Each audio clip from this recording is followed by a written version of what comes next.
talking about pop stars.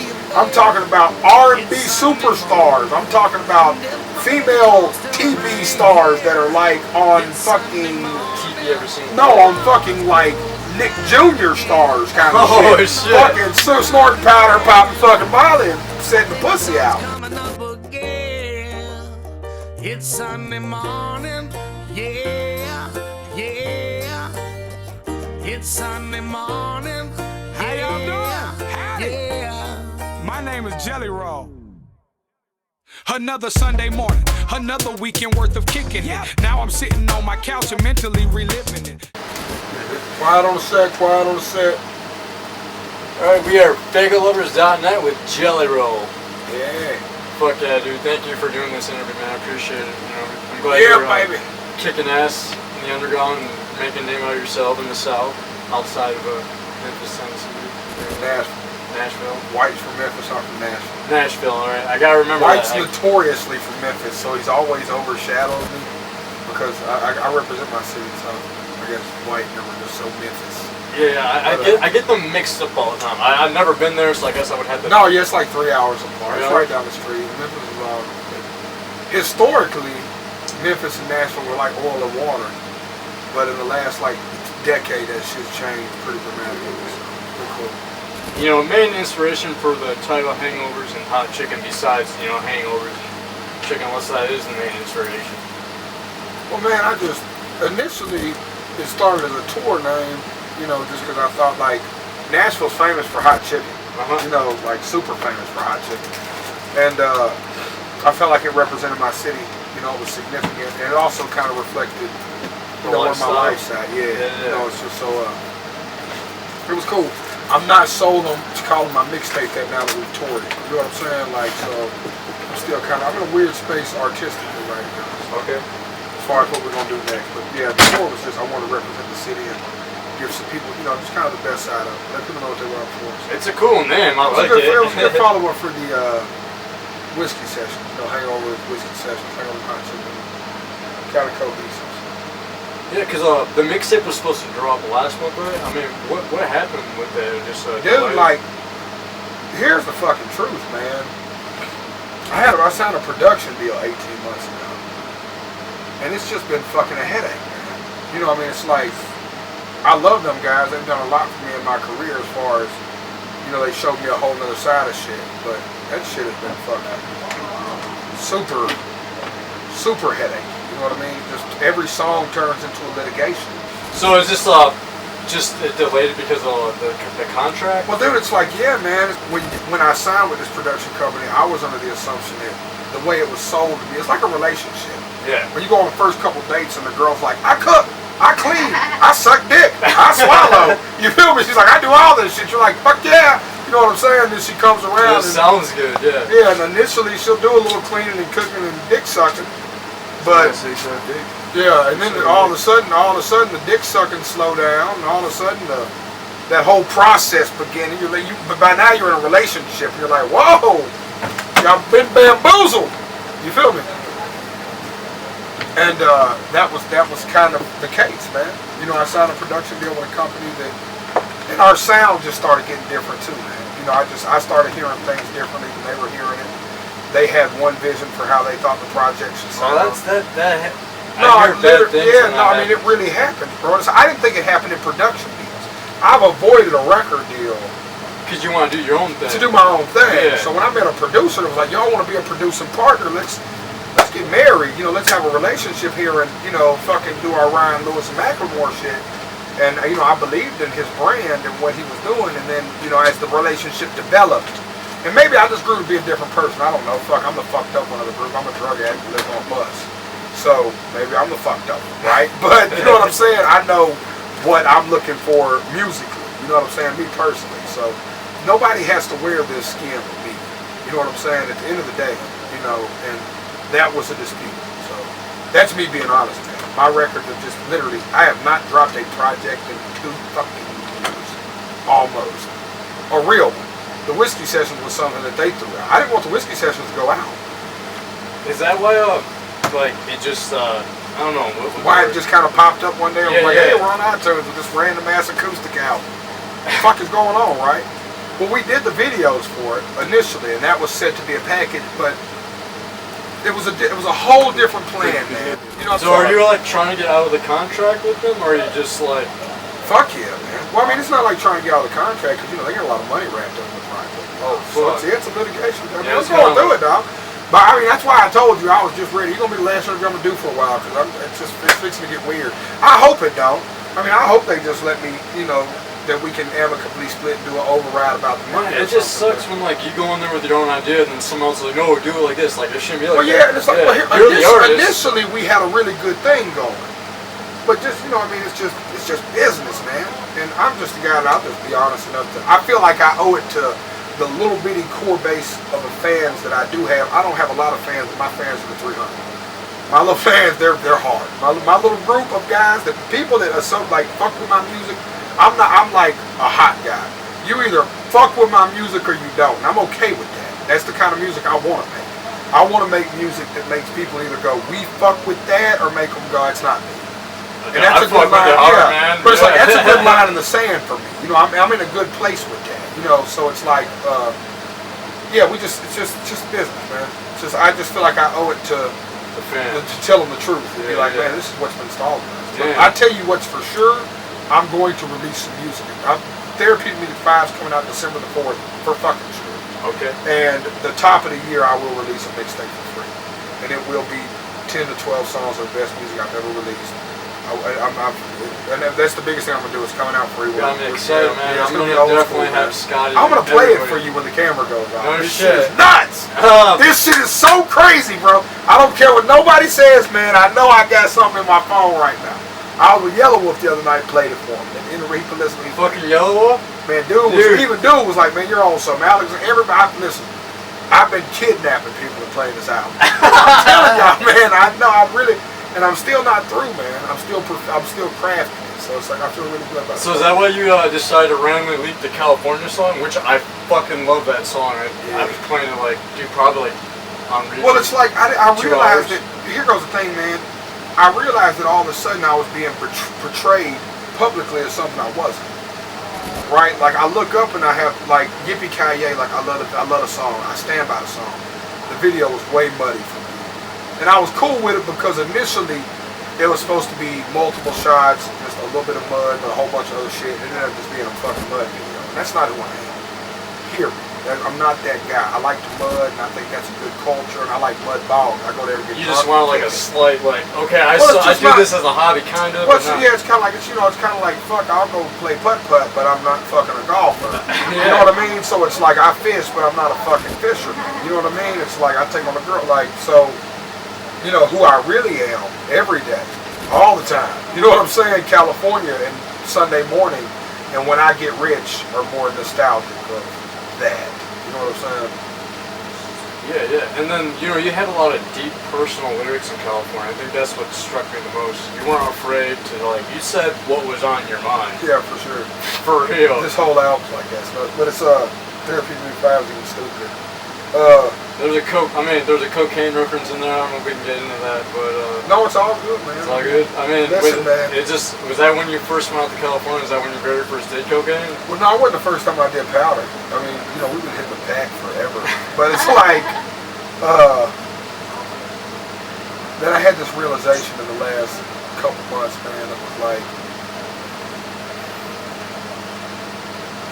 I've always wanted to be a happy person because I'm a frumpy big guy. I smile, I'm a teddy bear. Your smile stands out, man. Yeah, it's like but it's like that smile masks who I am. Yeah. I feel like sometimes I'm hiding so far behind that smile. So California. Listen, man, it's just about embracing. Because you said you're, hiding behind the smile. Yeah, I think at some point in time you gotta let your demons out, man. Yeah. You know, I don't know how to say it without it sounding like that, but I don't want to feel like I've been being fake in my music, but I feel like I've been trying to hone in on a certain side of me. And I feel like people know this other side of me exists because of therapeutic music and because of Riding All Alone and because of the darker records that we put out. You know what I'm saying? Even when I Get Rich, it's a dark fucking record. Like as a completely produced record, it's a fucking eerily fucking rock and roll dark record. Man. So it's like, you know, I just feel like people embrace pain. And fuck, man, every now and then fucking, you know, we do what we do, man. And it's like, why hide that from people? Why hide who you are? Why hide your deepest, darkest person if that's who you really are? You know what I'm saying? Like, I'm not in a committed relationship, nor do I think I will ever be. I'm not into that. I don't believe in falling in love. I gave up on that. I think that's a unicorn. But I'm with you on that. Music is, but my music promotes love because I believe in love. You know, I want people to love each other. Yeah. But in reality, how do I really feel about it? Shit, fuck it. It's just carnal, man. It's whatever, right? You feel me? So it's like, we should embrace that. That's who you really are at the heart, like put it on a fucking record. So when I put California on a record, I just really was kind of being spiteful, like, fuck. You know, when I released the record, I felt good about it. I'm glad it's out. I'm glad it resonated with people the way it did. Oh, I've been people sharing it around a lot too. Yeah. Like, it's fucking... We're finishing the video for it in California on Tuesday. Oh, no shit. I'm excited. Where at in California? On the Hollywood. Hollywood, right there? Yeah. Damn, man. We're going to shoot at the Rainbow Room and shoot at How long do you think before you drop it? Like, as soon as, like, I know there's a big December-ish. December? Yeah, early December. But yeah, man, I'll make sure to snag that. Maybe in November. And then, you know, the track Sunday Morning, I mean, did you always wake up? I mean, was there a time, like, the most bizarre time where you woke up and your whole house was trashed? Yeah, no, for sure. And I woke up next to Mitch. Sunday Morning was written from a very real space. Wow. Yeah. It's the other side. You know what I'm saying? I mean, it's a good track. I really like it. I like super hooky, man. It's real catchy. Yeah. Wow. Yeah, I mean, it was an honest record, man. It was like, in the production side of it, it came out a little more honky-tonk than I wanted it to. But it's ultimately, yeah, it's very true song. You know what I mean? Yeah, fuck yeah, dude. I mean, I drink a lot. We all do, unfortunately. We're bad about it. We drink. I'm a weed smoker, I'll be honest. Yeah, no. Where's that whiskey at? Sean, you having a bottle over there? And you know, we already talked about the whiskey sessions. Are you going to do a follow-up to that, or is it just going to be like, you don't want to do that again? I'm going to do a lot of more unplugged stuff. Yeah, because I mean, you hit it on the note, dude. It sounded like you took Johnny Cash, all your like southern influences, and just put it out there, man. No, I thought it was dope. Here's it's fucking way dope. I love the whiskey sessions, right? And Jingle Jerry was one of the had the birthing idea of the sessions, right? My guy who had the production deal. I think where we fucked up was we didn't release the produced versions of the records first. You know what I'm saying? Like, these records, when you put them in the car, sound more like Nevermind than Unplugged MTV Nirvana. Does that make sense? Yeah. So imagine if you didn't know who Nirvana was, and your first perception of them was the Unplugged. Imagine this. Everybody thought, now this is deep when you think of it this way, because obviously I'm not Nirvana. Yeah, it'd be like a totally different, and very clear here, I'm not comparing myself to Kurt Cobain. The man is totally way beyond anything we'll ever see. But imagine if you never knew Nirvana, and you've seen that. I mean, it was a dope, right? You'd be like, well, this is fucking very dope, right? And then, but then you went back and heard, you're like, is this the same band? Whoa, like what just happened? Yeah, so it's like, you know, it's a thing that's like, some of the people that like the acoustic stuff aren't gonna like this fucking shit. It's gonna be too heavy for them. And some of the people that didn't like the acoustic shit, they're gonna be rocking. They're gonna be like, fuck yeah, it's rocking. Yeah, I saw that, you know crowd there, man, when you're playing that heavier shit. People just fucking with you. Yeah, it's so much more rock, and it's like, I just feel like I love the whiskey sessions because it got to showcase my raw talent. Because what Jared's idea for that was, and I respect this, was if you can strip a song down to bare bones and it's a good song, it's a good song. So if you can strip it down to just a piano and a guitar, just a piano, then it's a good record. That's how you know if a record can withstand. Because, you know, I mean, think about the greatest records ever. They could be great records if they were just a piano record. Yeah, like Pink Floyd or Oh, any of that. Yeah, fucking any of that. Any Elton John record. Any fucking 70s rock and roll record. Over, yeah, any just 70s rock record over just a fucking acoustic guitar would fucking sound great. Yeah. So, you know, it's just that's what stands it. So I respected his idea, but I feel like people only get to know us through what they see little clips of. And I feel like we might have gave people a deceiving. Gotcha. And I'm trying to balance that out. Yeah. Because I don't want to hide who we are, and I caught that happening. It was happening fast too, man. We did that Myrtle Manor TV shit, and the next thing I know, I'm doing all this TV shit, and I'm being censored. I'm arguing with people about what I'm saying on my Twitter, and then I'm like, whoa, that's not what I mean, dude. I didn't do this fucking shit for that, dog. You know what I'm saying? Like, I can't just say what the fuck I want to say to the people I want to speak to. You know what I'm saying? Freedom of speech is important, man. Period, man. Yeah. Fuck y'all, man. We want to say what the fuck we want to say. So, I mean, I felt it getting there in California. It keeps going back to California.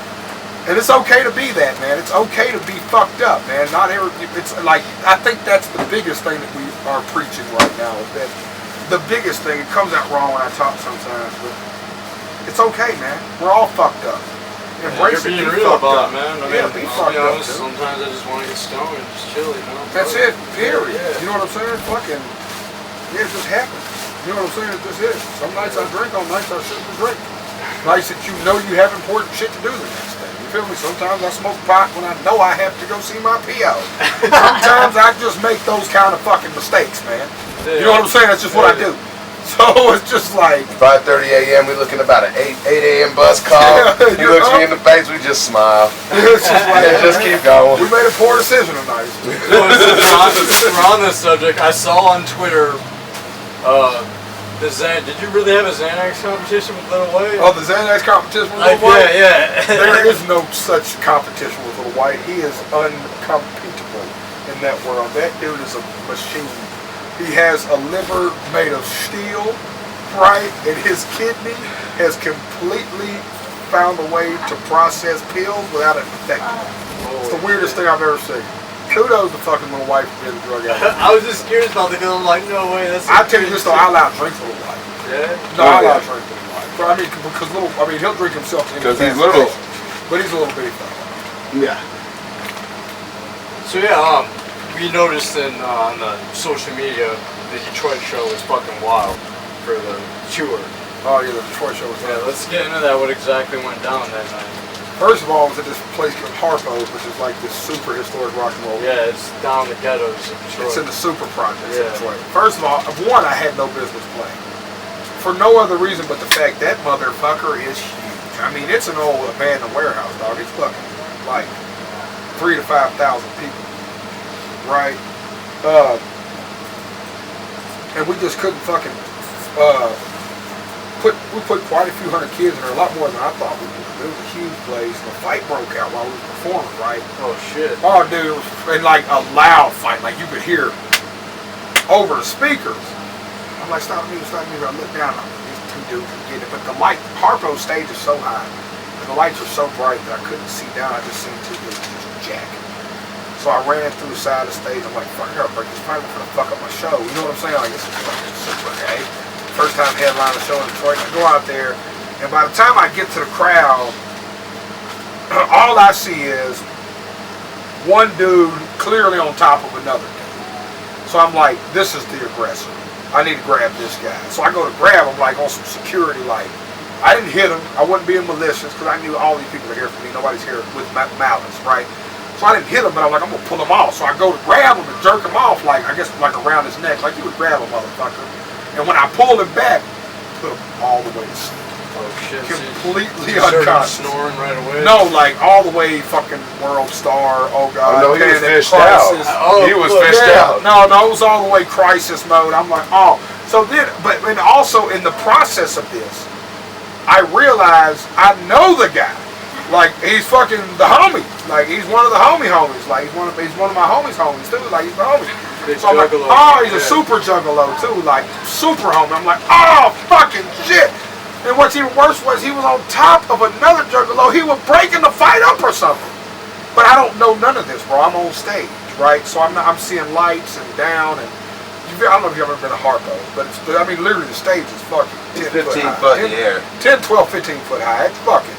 Yeah, I heard about you break something. shredding up in there, Yeah, no, you hurt yourself. No, mushroom head's fucking family. Fucking love me. But, I mean, it's fucking crazy. There was no security there. He woke up, and what's even crazier was, I got all this on videos coming out of my DVD. I'm doing a whole DVD for this tour because of all the crazy shit that's happened. Because, brother, we've done so many fucking psychedelics. We've done so many fucking It's been so fucking crazy. They tried to arrest me for pissing yesterday. He got arrested. No, they didn't try to arrest him for pissing. Yeah. No, he got arrested. Yeah, they handcuffed him, set him on the curb, and we had a big moment. It was a crazy, like, it's been that kind of tour. It's been fucking nuts. Wow. But fucking the homie wakes up, he's like, the fuck happened? Who hit me? I walk back on stage, I start performing. He walks up to the front stage, I'm hitting him with the Crown Royal from 15 feet in the air. He catches me straight in the mouth. He's so drunk, he passed out in the car. True story. Yeah. You see him get after everybody. So would you say that was the like craziest like experience so far on the tour? Nope. Wasn't even close. We've had so many crazier experiences than that. So what? We thought it was crazy. That's whenever I was like, this tour's different.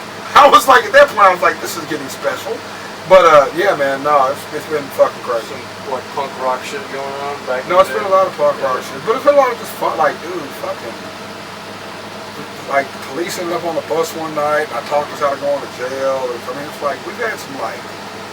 This DVD's gonna be crazy. Yeah, what are you gonna title it? Hangovers and Hot Chicken tour DVD. Okay, well, yeah, like there we go. Yeah, just the tour DVD, the Hangovers and Hot Chicken tour. You gonna throw in some music videos on there, or is it just gonna be like a documentary about the tour itself? I'm probably a documentary about the tour. I'll probably do some bonus footage of some videos and shit. And some bonus that's awesome. Man. But there's gonna be a hidden. Yeah, it's gonna be dope. Because there's some shit that I just can't put out there crazy like that. Yeah, because you're gonna have to search for it. But man, it's been nuts, dude. It's been crazy.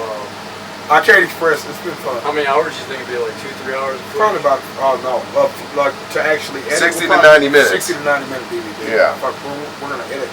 He says it's gonna be 4 hours. It could. Bonus. We got 140 hours of footage already. Holy shit, man! Before you became, hip hop artist, what was your craziest life experience that you've ever experienced in your entire life before becoming a hip hop artist? Crazy good or crazy bad? Good or bad, or both. We can talk about both.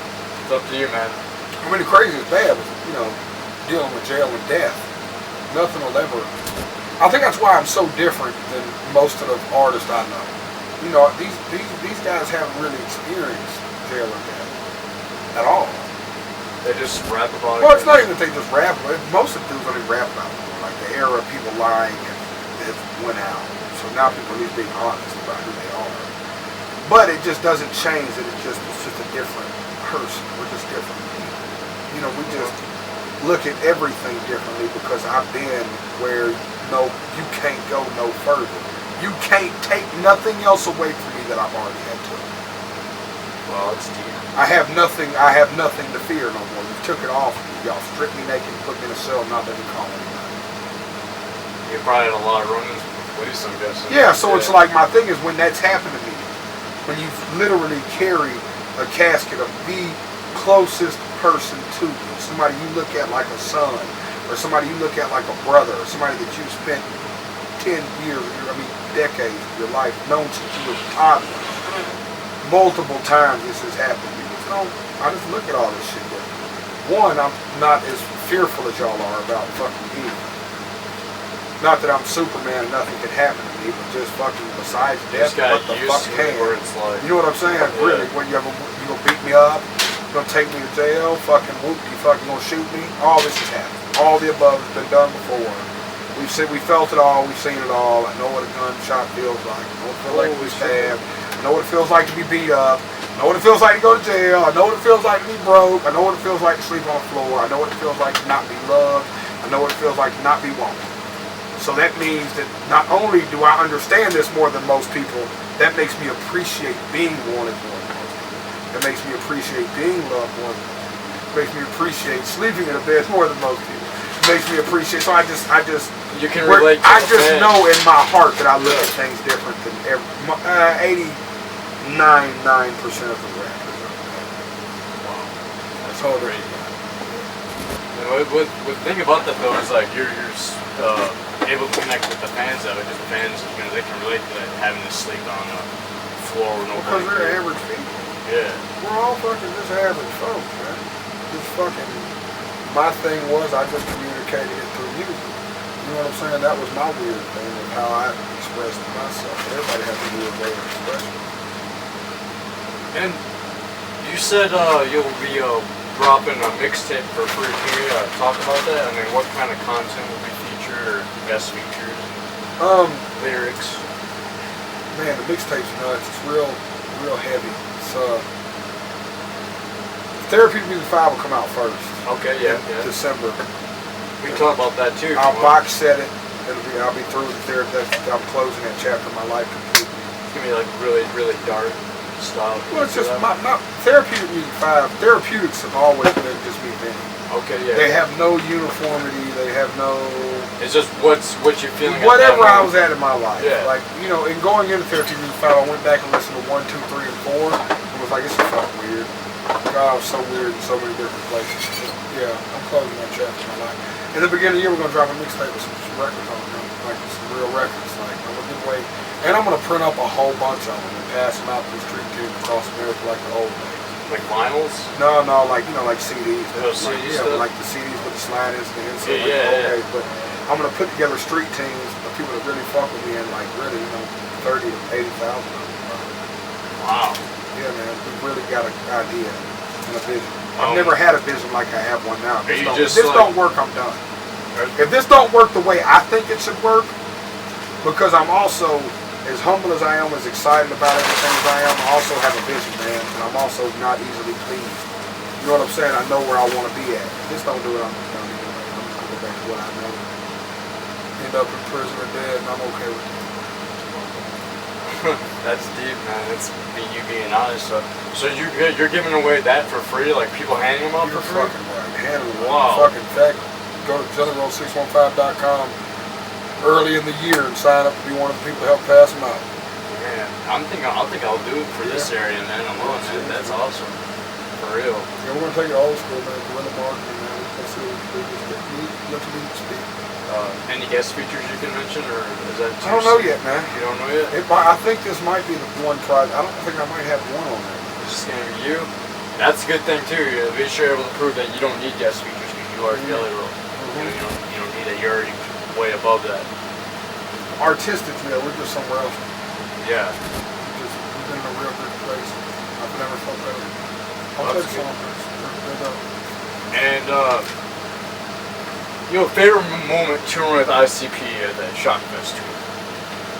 There were so many good moments on the Shockfest tour. I think the coolest thing was my Madchild story. You ever heard the story? Day 1 of the tour, we don't know Madchild. Day 2, we don't know. Day 3, we don't know. Day 4, we talk. Day 5, we talk. Day 6, I realize he's on rental. So I'm like, yo, we got a couple extra seats here. It's just you and one other dude in a rental. Like, I just approach him blindly. Like, why don't you drop the rental off? We'll just split gas in this van I got with this trailer. We'll throw your shit in the trailer and come on. And he was like, he was so into it. He was like, fuck yeah. He was like, he's that kind of guy, dude. Like, we turned out to be like fucking best friends. That's awesome, though. He's like a brother to me now. Like, literally, it's a joke within people now that half 6 dates into the ICP tour, I ended up with 2 Canadians and a fucking Chihuahua in the car. You know what I'm saying? Like, randomly, like, just fucking, who does that happen to besides me? That just randomly, we didn't know each other from the man on the fucking moon on the first date.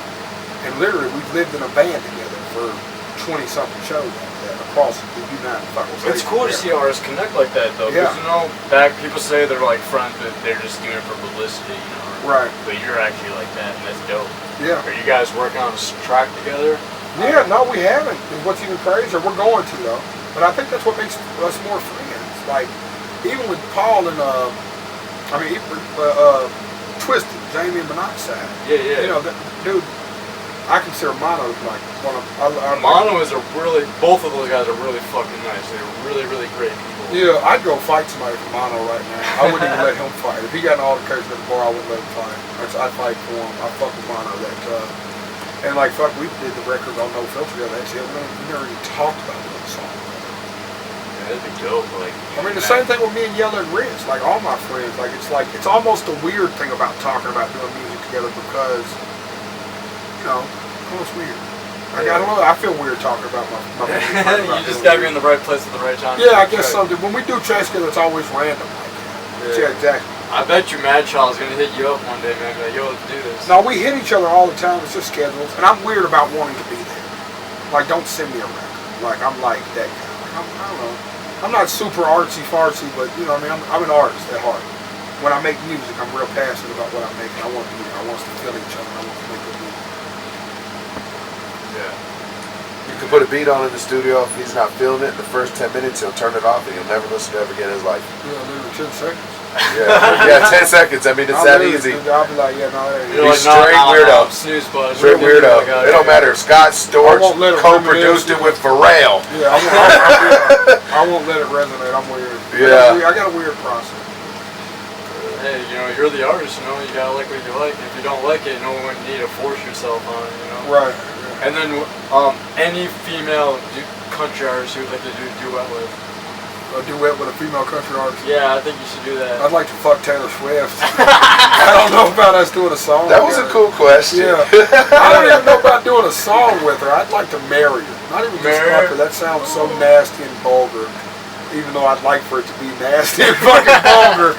You know what I'm saying? But I'd like to take Taylor on a date, to be honest. I mean, there's a few girls. I think Kelsey Ballerina's hot. I don't know, man. I don't know, dude. I'm a sexual guy, so when I look at women outside, I look at the talent, but I immediately look at it like, I don't know, would I hook up with her?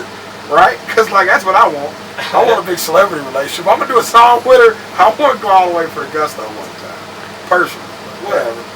But, yeah. That's where I'm at. Country music won't do collabs with me anyway. We say fuck way too much. Nothing wrong with I don't think it. They barely let him in music, bro, in the back door. They sneak him in. Yeah, they sneak. They sneak him in the back. They're like, JellyRoll, it's coming. God. Yeah. Fuck. I think it'd be a cool idea, man, if you did a duet. For real. That's just my opinion. But, you know, that's up to you. I'm thinking about it. I'm trying to girl be the right one. And you find me a young up and coming like real like rock and roll chick.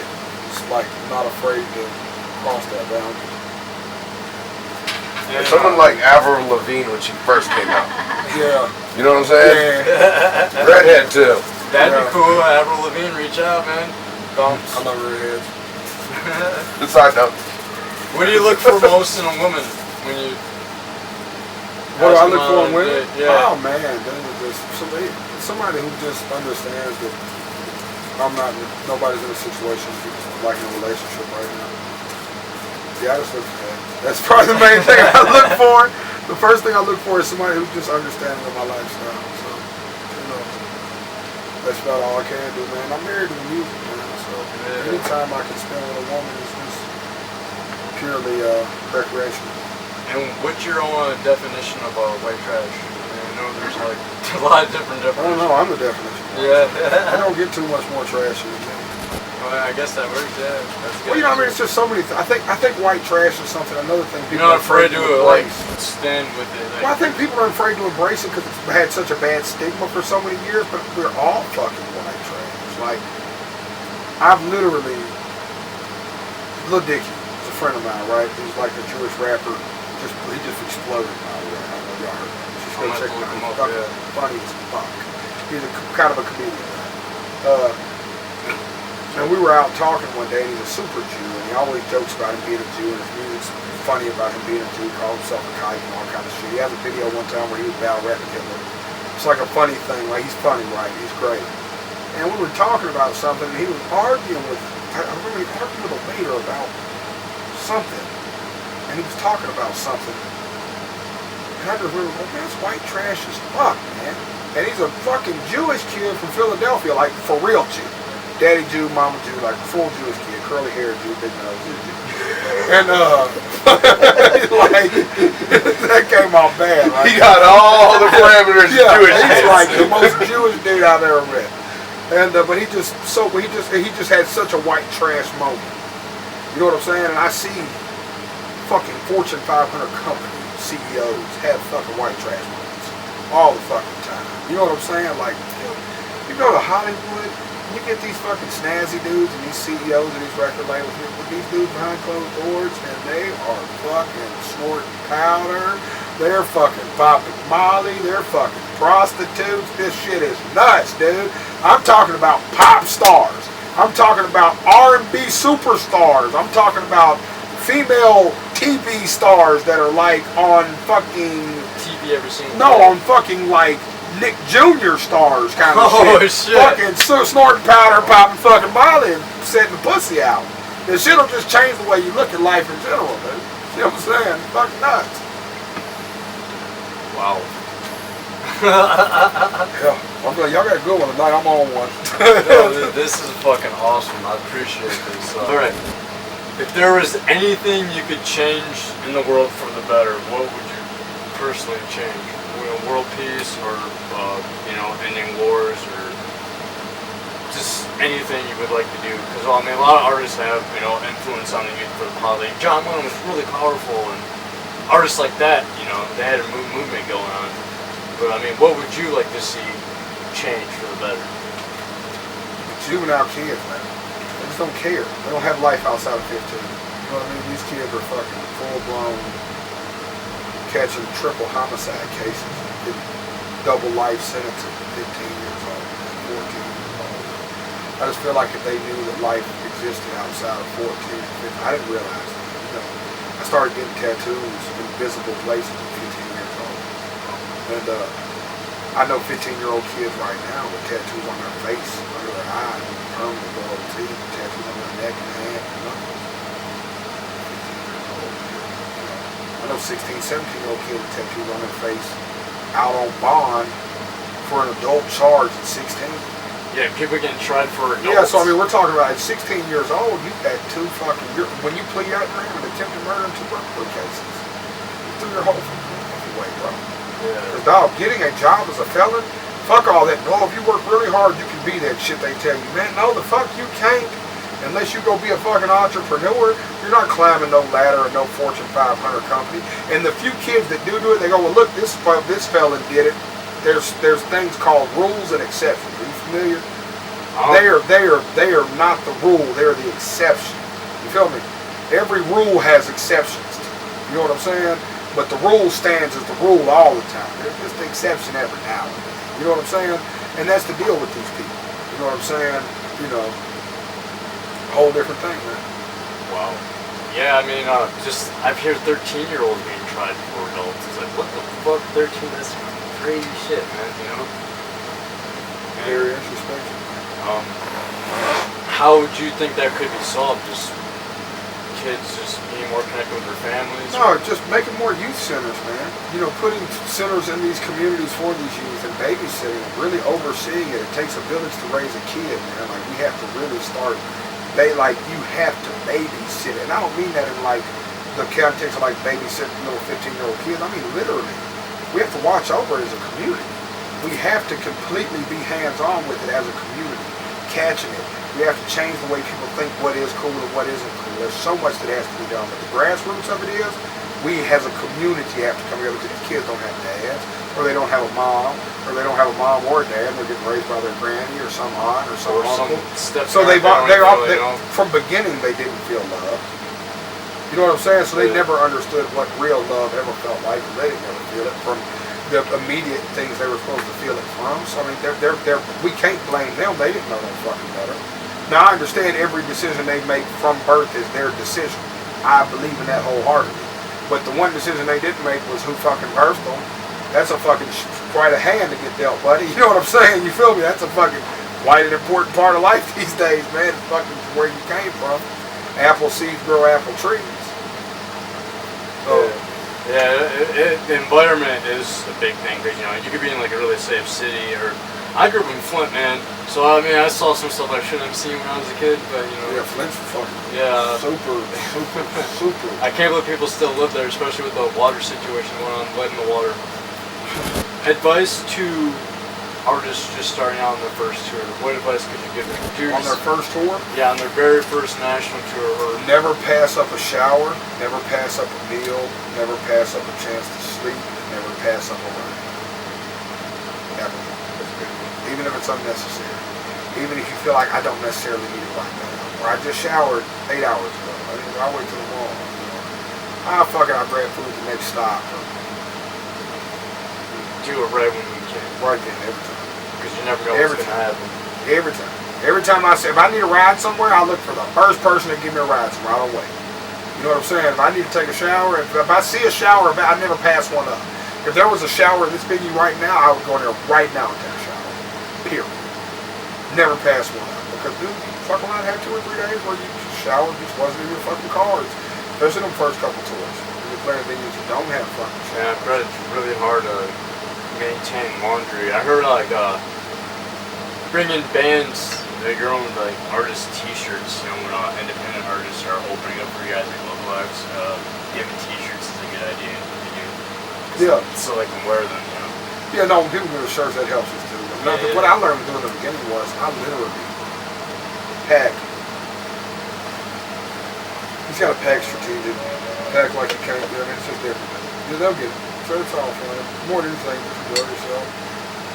If it's your first national tour, fucking spend all your money. Do a lot of drugs. Kick it, man. You're seeing the country, man. Dude.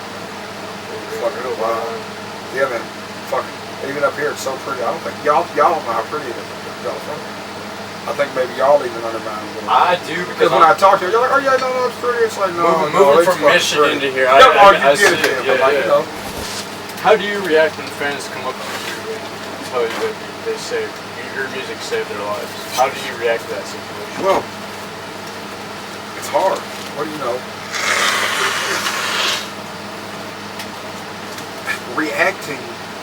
Reactions are weird anyway. I don't know how I'm gonna react. I never know. Because it can just come out of nowhere. Yeah. I never know my reaction anyway. But I'm a big Nick Diaz fan. Me and Sean Noon seen Nick Diaz in Las Vegas, Nevada. Okay. Okay. And we chased him down to get a picture. He was trying to take pictures. He wasn't taking pictures. He would take like one of every 6 days. And there was a sea of people. It was a fight week in July. I'm a huge MMA fan. Nick Diaz is my favorite fighter. He's fucking going fanning all the way the fuck out. I'm just full-blown fan now. I'm ready to take a picture. What's up, man? Get a picture. He's like, nah. I'm like, man, we finna take a picture, man. Fuck that shit. So I'm like, man, what's up? You gonna do take a picture? He was like, oh, y'all some gangsters, huh? And I was like, yeah, we some gangsters. Like, yeah, I fucking bet. He was like, super prick, right? He put his head, we took like this super picture, and I was like, but here's the thing, right? As a fan of Nick Diaz, and I've watched his whole career since he's been fighting where I could watch it, I didn't fucking expect nothing else. I expected him to be every piece of that white trash Stockton, California piece of fucking shit he was. That fucking asshole that he was. That's what I expected, though. I'm a fan of his. I know him. You know what I'm saying? Mm-hmm. So it's that kind of thing. I'm not an asshole. I think I'm you're really chill, man. You're probably the chillest artist. Yeah. I don't know, I've talked to a lot of chill artists, but damn, man, you're being so respectful and honest with everything. This is badass. Yeah, no, so I just feel like with people, it's just the same thing, man. I'm just chilling, man. Yeah. I think that's my thing. Sometimes I might come off wrong to people if I feel like they're being, and I understand you're having your moments and you're super there, but I'm just such a chill dude, man. I'm just like, you'd be just good to come up and ask me about fucking football, Little League football, or fucking my favorite MMA fighter, your favorite MMA fighter, your favorite sport. I can talk about pretty much anything I read today. You know what I'm saying? Like, I'm pretty much a chill guy, so, yeah. Well, any final shout-outs you'd like to say? Yeah, man. It's coming. Real soon. She's gonna get weird. It's gonna get eerie. That's awesome. So, yeah, we are with Faygoluvers. Thank you, Faygoluvers, for always posting my shit. That's why I gave y'all this kind of interview. Y'all been posting my shit religiously. Yeah, man, every phase ever show mad support for JellyRoll, and people need to share the fuck out of the California video when it comes out, because that's gonna hit have big impact, I think, for real, man. For sure, man. Thank you. Dude, thank you, man. Oh, you hit this crown? Yeah, dude. I'll hit it. Yeah.